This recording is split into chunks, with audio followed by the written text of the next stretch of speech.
Hello అండి, అందరికీ నమస్తే. నేను దిలీప్ కుమార్.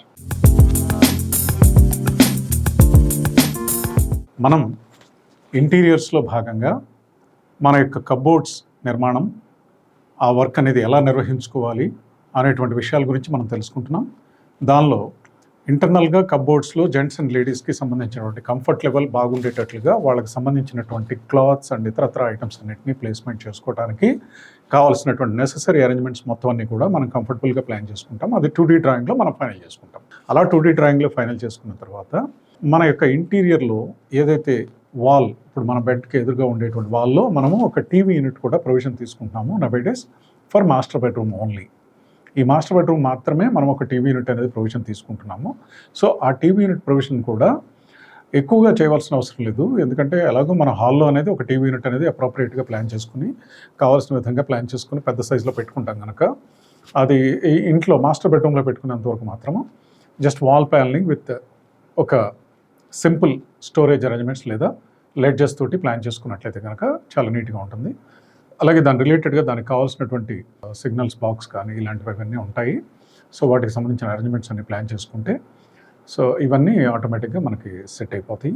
అండ్ నవేడేస్ మనం వచ్చేసరికి ఏంటంటే వైఫై త్రూ చాలా వరకు ఆండ్రాయిడ్ టీవీస్ యూటిలైజ్ చేయడం జరుగుతుంది కనుక వైఫై త్రూనే అవి ప్లే అవుతున్నాయి. ఈ జనరల్గా డిజిటల్ సెటప్ బాక్స్ అనేది యూస్ చేయడం అనేది చాలా వరకు తగ్గిపోయింది నవేడేస్. అలాగే ఈ వాల్ ప్యానలింగ్ వర్క్ తోటి కావాల్సినటువంటి లెడ్జెస్ ఏర్పాటు చేసుకుని అక్కడక్కడ డిఫరెంట్ డిజైన్స్లో మనం బాక్సెస్ అలాగే లెడ్జెస్ అనేటువంటి విధానంలో ఏర్పాటు చేసుకుని ఏదైనా ఒక చోట ఒక డ్రా విత్ గ్లాస్ డోర్ ఏర్పాటు చేసుకుని మనం కనుక ఆ వాల్ ప్యానలింగ్ వర్క్ తోటి ఆ టీవీ యూనిట్ అనేది ప్లాన్ చేసుకోవచ్చు as simple as possible without occupying much space. ఎందుకంటే మనకి బెడ్రూమ్లో ఉండే వాకింగ్ ఏరియా, మూవబుల్ ఏరియా అనేది చాలా తక్కువ ఉంటుంది. ఆ తక్కువ ఉండే ప్రదేశంలోనే మనం పెద్ద యూనిట్స్ కనుక నిర్మించుకున్నట్లయితే మనం వాక్ చేసేటప్పుడు కానీ అలాంటప్పుడు కానీ, అంటే పెద్ద బెడ్రూముల్లో అయితే మనకి ప్రాబ్లం ఉండదు. మన మిడ్ రేంజ్ బెడ్రూమ్స్ అలాంటివి ఉంటాయి కదా, వాటిలో కనుక మనం ఒక అరౌండ్ 14 feet into 16 feet లేదా 13 feet into 15 feet అలాంటి సైజెస్లో కనుక మన బెడ్రూమ్లు కనుక ఉన్నట్లయితే వాటిలో మనం వాల్ ప్యానలింగ్ చేసుకుని వీలైనంత వరకు సింపుల్ లెడ్జెస్ తోటి with adequate storage what ever required అంతవరకు ప్లాన్ చేసుకుంటే సరిపోతుంది, పెద్ద యూనిట్స్ కాకుండా. అండ్ రెస్ట్ ఆఫ్ ది ఏరియాని మీరు బ్యూటిఫై చేసుకోవాలనుకుంటే కనుక వాల్ పేపర్ వర్క్ అనేది కూడా యూజ్ చేసుకోవచ్చు. ఈ వాల్ పేపర్ వర్క్ అనేది ఎనీ టైమ్ రిమూవబుల్. అండ్ ఇదేంటంటే కూడా ఆల్మోస్ట్ ఫైనల్ స్టేజ్ ఆఫ్ పెయింటింగ్కి వచ్చిన తర్వాతనే వాల్ పేపర్ అనేది మనం పెట్టుకుంటాము. ఆ వాల్ పేపర్ అనేది ఎనీ టైమ్ రిమూవబుల్. మీకు మన మూడ్ని బట్టి అది బాగుంది అనుకుంటే ఉంచుకుంటాము, లేదా 4-5 years తర్వాత మనకు ఆ డిజైన్ కనుక నచ్చలేదు అనుకుంటే కనుక మనం we can go for another new one. ఈ విధంగా మనం వర్క్ని కనుక నిర్వహించుకున్నట్లయితే మన యొక్క ఇంటీరియర్లో మాస్టర్ బెడ్రూమ్ అనే ఒక బెడ్రూమ్ యొక్క ఇంటీరియర్ అనేది చాలా నీట్గా తయారవుతుంది. అలాగే ఈ మాస్టర్ బెడ్రూమ్లో వాకిన్ క్లోజెట్ కనుక ఉన్నట్లయితే, వాకిన్ క్లోజెట్ అంటే డ్రెస్సింగ్ రూమ్ అంటాము, ఆ డ్రెస్సింగ్ ఏరియా కనుక మనకు సపరేట్గా కనుక అలొకేట్ చేసి ఉన్నట్లయితే దానిలో మన యొక్క రెగ్యులర్ కబోర్డ్ ఉంటుంది. ఆ రెగ్యులర్ కబోర్డ్లో సెలెక్టెడ్ ఐటమ్స్ మనం ప్రొవైడ్ చేసుకోవడానికి వీలుగా మనకు కావాల్సిన విధంగా క్లాత్ హ్యాంగర్, రాడ్, యాజ్ యూజువల్గా మన డ్రాస్ ఇవన్నీ ప్రొవైడ్ చేసుకున్న తర్వాత ఒక పర్టికులర్ ప్లేస్ని will design it for dressing table. అందులో డ్రెస్సింగ్ మిర్రర్స్ అవి కూడా మనకి 2 వాల్స్ కనుక ఉన్నట్లయితే జనరల్గా మనం మిర్రర్ అనేది ప్రొవిజన్ తీసుకునేటప్పుడు as per vastu we go for either east are north wall కానీ లేదా ఈస్ట్ వాల్ కానీ మనం సాధారణంగా మన యొక్క మిర్రర్ని ప్రొవిజన్ తీసుకుంటాము. ఈ మిర్రర్ ప్రొవిజన్ అనేది వెస్ట్ లేదా సౌత్ వాల్స్కు తీసుకోకుండా ఉండటం అనేది చెప్పదగిన సూచన. ఈ విషయాన్ని గుర్తుంచుకొని మీరు మీ వర్క్ నిర్వహించుకోండి. మాస్టర్ బెడ్రూమ్లో లేదా ఇంకెక్కడైనా కానీ మనం మిర్రర్ చూసేటప్పుడు మన యొక్క facing either north are east వైపు మాత్రమే ఉండేలాగా ప్రొవిజన్ చేసుకోండి. వీలైనంత వరకు ఈ విధంగా పాటించే ప్రయత్నం చేయండి. అలాగే ఈ యొక్క మన కబోర్డ్స్ తయారు చేసుకునేటప్పుడు 2 పద్ధతులు ఉంటాయని తెలుసుకున్నాం మనం. ఒకటి మాడ్యులర్ అంటే ఫ్యాక్టరీ మేడ్. మనం ఏదైతే డిజైన్ ఫైనల్ చేసుకుంటామో ఆ డిజైన్ ప్రకారంగా వాళ్ళు మన సైట్లో మెజర్మెంట్స్ తీసుకుని డైరెక్ట్గా మనం ఫ్యాక్టరీకి ఆర్డర్ చేసినప్పుడు వాళ్ళే వస్తారు, వాళ్ళే మెజర్మెంట్ తీసుకుని they will give us the quote. ఆ కొటేషన్స్ అన్ని ఫైనల్ చేసుకుని మనం ఏదైతే షేడ్ అండ్ మెటీరియల్స్ ఫైనల్ చేసుకుంటామో ఆ విధంగా ఆ మెటీరియల్స్ని ఆర్డర్ చేసుకుని అవన్నీ తీసుకొచ్చేసి డైరెక్ట్గా ఫ్యాక్టరీలో తయారు చేసి తీసుకొచ్చి ఇక్కడ ఇన్స్టలేషన్ మాత్రమే చేస్తారు. సో అది త్వరగా కంప్లీట్ అయిపోతుంది. అలాగే కొంచెం ఎక్స్పెన్సివ్గా కూడా ఉంటుంది.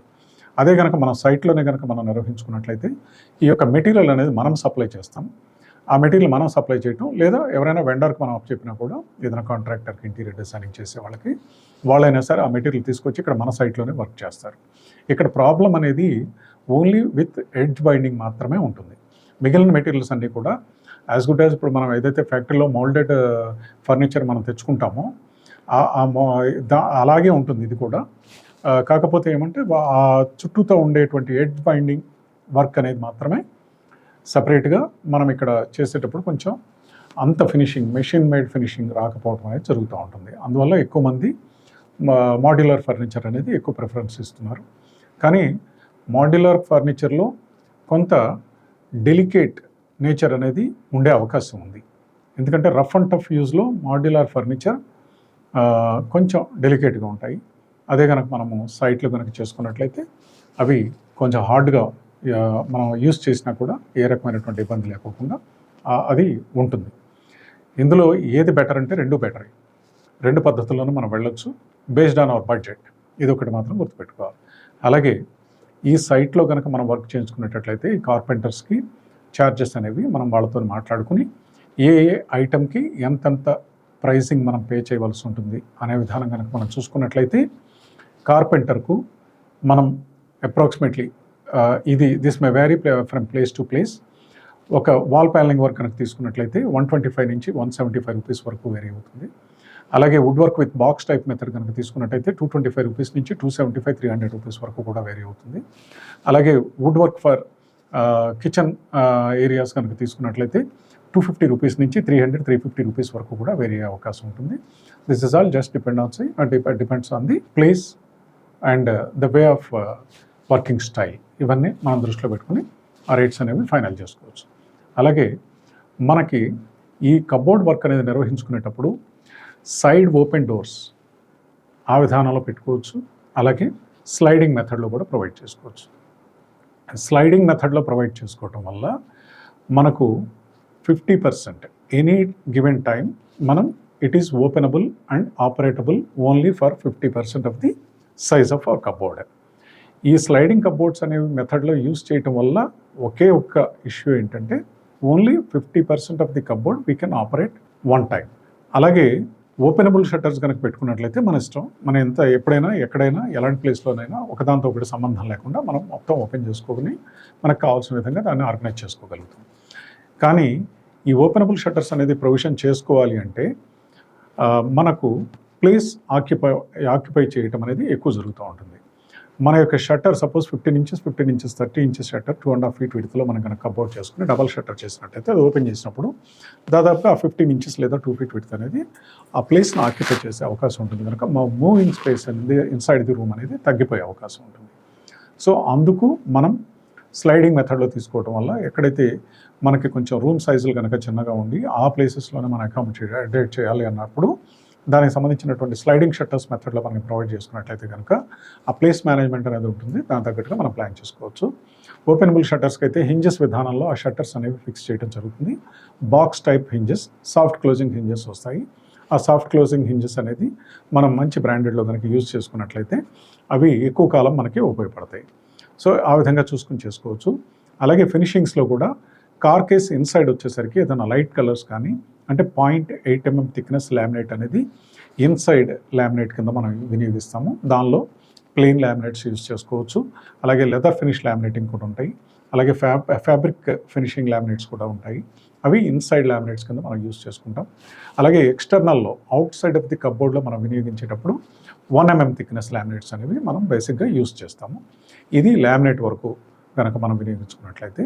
అలా కాకుండా మన యొక్క ఫినిషింగ్ని వుడ్ కాన్సెప్ట్లో కనుక అంటే వుడ్ వర్క్ కాన్సెప్ట్లో కనుక మనం తీసుకుని టేక్ వుడ్ మాదిరిగా ఇంటీరియర్స్ చేసుకోవాలి, అలాగే వాటికి సంబంధించినటువంటి పాలిషింగ్ వర్క్ అది నిర్వహించుకుందాము అనే ఉద్దేశం కనుక ఉన్నట్లయితే ఆ outside of the shutter surface అనేది మనము we go with veneer. So ఆ వెనియర్ అనేది 4 mm థిక్నెస్ ఉంటుంది. ఆ వెనియర్లో మనకు నచ్చిన డిజైన్ సెలెక్ట్ చేసుకుంటాం, మనకు నచ్చిన వెనియర్ సెలెక్ట్ చేసుకుంటాము. ఆ డిజైన్ ప్రకారంగా మనం ఆ వెనియర్ని ఎలా ప్లేస్ చేసుకోవాలో అలా ప్లేస్ చేసుకుంటాం.